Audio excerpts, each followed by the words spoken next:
வணக்கம் நண்பர்களே, நான் உங்கள் கிச்சா பேசுகிறேன். மகாபெரியவாளுக்கு இவ்வளவு ஞாபக சக்தி இருக்கே அப்படின்ற ஒரு பாட்டி. ஆமாம், இதெல்லாம் என்ன ஞாபக சக்தி? ஈஸ்வரன் ஞாபகம் எப்போதும் இருக்க மாட்டேங்கிறதே அப்படிங்கிறாரு மகாபெரியவா. மகாபெரியவாளின் ஆதங்கம் இப்படி இருக்குமானால் நாமெல்லாம் எந்த மூலை? இதை சொன்னவர் ஸ்ரீமடம் பாலு மாமா. அவரோட புத்தகம் மகாபெரியவா தரிசன அனுபவங்கள். அதுலேருந்து ஒரு சம்பவம். இந்த சம்பவம் என்னன்னு பார்க்கறதுக்கு முன்னாடி நம்ம சேனலை சப்ஸ்கிரைப் பண்ணாதவங்க கண்டிப்பாக பெல் ஐக்கான் கிளிக் பண்ணுங்கள், சப்ஸ்கிரைப் பண்ணுங்கள். முதிய தம்பதிகள், தாத்தாவும் பாட்டியும் என்று வைத்து கொள்ளலாம். தரிசனத்துக்கு வந்த பொழுது காலை 7 மணி. மகாபெரியவா ஒரு வாதா மரத்தின் கீழே சாக்கில் அமர்ந்திருந்தார்கள். கை கூப்பிக்கொண்டு நின்றார்கள் தம்பதிகள். மகாபெரியவா கேட்டார்கள், இந்த மாதிரி ஒரு வாதாமரம் உங்கள் வீட்டு வாசல்ல இருந்ததே, இன்னமும் இருக்கா?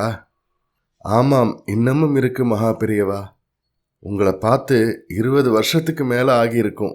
இப்போ பெருசாக வளர்ந்துருக்கு, நிறைய காய்க்கிறது. தெரு பசங்கள் கல்லை வீசி எறிந்து வாதாம் பழத்தை பொறுக்கி தின்கிறார்கள். கூடத்தில் ஒரு பத்தாயம் இருந்ததே, அதிலே கரையான் அரிச்சு ரிப்பேர் பண்ணுற மாதிரி ஆயிருந்ததே, அதை அப்போவே ரிப்பேர் பண்ணியாச்சு.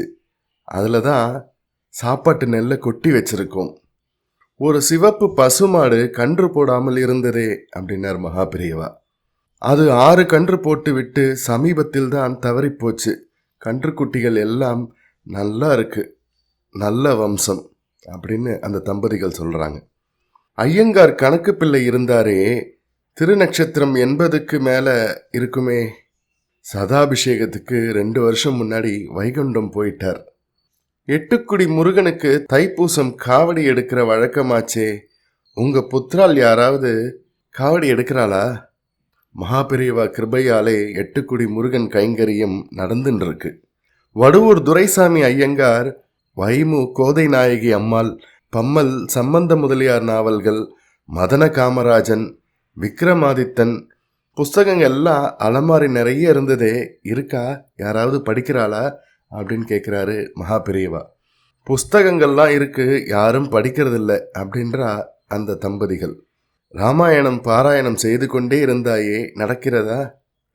கண் சரியாக தெரியவில்லை, ஒரு சர்க்கம் மட்டும் படிக்கிறேன் என்றார் அந்த தம்பதியினர். கேட்டுக்கொண்டிருந்த பாட்டிக்கு ஆச்சரியம் தாங்கவில்லை. கிராமத்துக்கு எத்தனையோ வருடத்திற்கு முன்னால் மகாபெரியவா விஜயம் செய்த போது இவர்கள் வீட்டுக்கும் விஜயம் செய்து 1 மணி நேரம் போல் தங்கியிருந்தார்கள். அப்போது பார்த்தது கேட்டது எல்லாம் பதிவாயிருக்குமோ? பாட்டி சொன்னால், மகாபெரியவாளுக்கு இவ்வளவு ஞாபக சக்தி இருக்கே, நான் அந்த அகத்திலேயே ரொம்ப நாள் இருந்திருக்கேன். பெரியவா கேட்டதில் பாதி விஷயம் எனக்கு நினைவே இல்லையே. மகாபெரியவா அப்போது அந்த எண்ணச்சூழலை அப்படியே மாற்றி விடுவார் போல் ஒரு உயர்ந்த தத்துவத்தை சொல்லி கேட்டுக்கொண்டிருந்தவர்களை எல்லாம் வானத்தில் பறக்க வைத்து விட்டார்கள். ஆமாம், இதெல்லாம் என்ன ஞாபக சக்தி? ஈஸ்வரன் ஞாபகம் எப்போதும் இருக்க மாட்டேங்கிறதே. மகாபெரியவாளின் ஆதங்கம் இப்படி இருக்குமானால் நாமெல்லாம் எந்த மூலை? கற்கண்டுக்கு இனிப்பை ஊட்ட வேண்டுமா என்ன? மகாபெரியவாளுக்கு ஈஸ்வரத்துவத்தை கூட்ட வேண்டுமா என்ன?